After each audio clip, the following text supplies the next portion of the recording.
Tajura, atau Tanjura, adalah sebuah camp yang cukup kekal dalam ingatan orang Aceh, wabil khusus, orang-orang Aceh Merdeka, terutama alumni pelatihan Libya.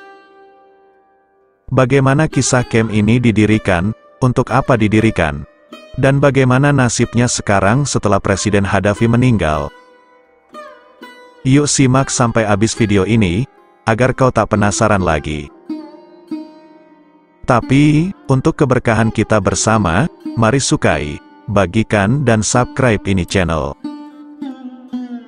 Yuk simak kisah lengkapnya. Dibangun pada awal tahun 1976, camp ini dahulunya hanya dipakai sebagai tempat latihan para militer Libya untuk menghadapi ancaman Amerika dan sekutunya yang terkutuk.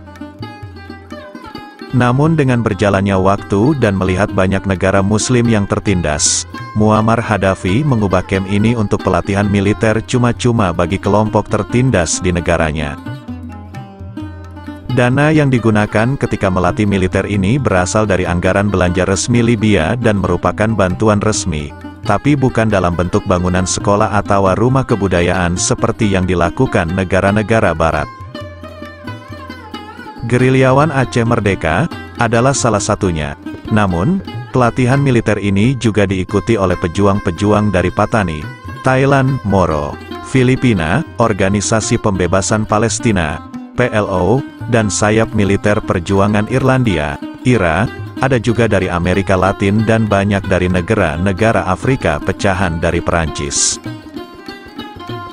Banyak yang berasal dari Patani, Thailand, dan Moro, Filipina, yang masih berjuang untuk menentukan nasib sendiri alias memisahkan diri dari negara induk. Mereka berbagi cerita tentang pelatihan militer di Libya. Salah satunya Ukasha, mahasiswa akhir di International Islamic College Tripoli Libya, merupakan panglima besar bangsa Moro yang sedang menuntut ilmu agama di Tripoli bersama istrinya, dan beberapa teman dari Patani lainnya yang berbagi kisah pilu yang mereka rasakan di negeri mereka sendiri.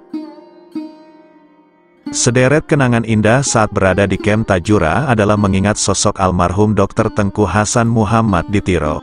Menurut beberapa tokoh Libya mengatakan bahwa almarhum sangat dekat dengan Muammar Gaddafi sehingga dipercaya sebagai ketua Maktabah Al-Islami, sebuah lembaga non-struktural di Libya.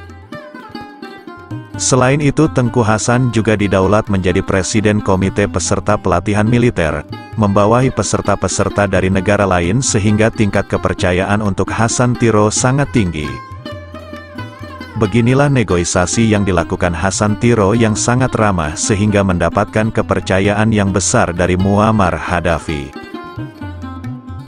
Ada suasana baru yang berubah seketika di kawasan camp Tajura ini. Setelah revolusi Libya di tahun 2011, camp yang tandus dahulunya tempat latihan militer sekarang sudah menjadi pantai wisata Islami yang sangat indah. Selain berubah menjadi pantai wisata, tepat di depan camp Tajura ini juga sudah dibangun Bandara Mi-3, salah satu bandara terbesar setelah Bandara Tripoli Libya, dan beberapa gedung mewah yang sedang dibangun di samping pantai atas kerjasamanya dengan Turki. Alangkah indahnya Libya di masa Muammar Gaddafi. Harusnya ada generasi-generasi seperti Muammar Gaddafi ke depannya, pemimpin yang dicintai warganya dan disegani oleh negara lain, dan setiap tahun mendapat pajak bulanan dari negara Italia yang menjajahnya dulu. Walau terjadi pro dan kontra, masyarakat Libya sendiri sangat damai ketika hidup di masa pemerintahannya. Itulah sekelumit kontribusi Gaddafi dalam membela saudaranya yang tertindas. Pantas saja Amerika malas melihat wajahnya, karena Amerika dan sekutunya yang terkutuk itu membantu negara lain jika ada kepentingan ekonomi politik untuk mereka sendiri, dan itu telah jadi watak buruk nilai demokrasi Barat yang kita rayakan dengan mengorbankan diri dalam masa dewasa ini. Sementara Gaddafi, ia tulus dan murni dalam membantu, tanpa pandang bulu. Salam Sandawari.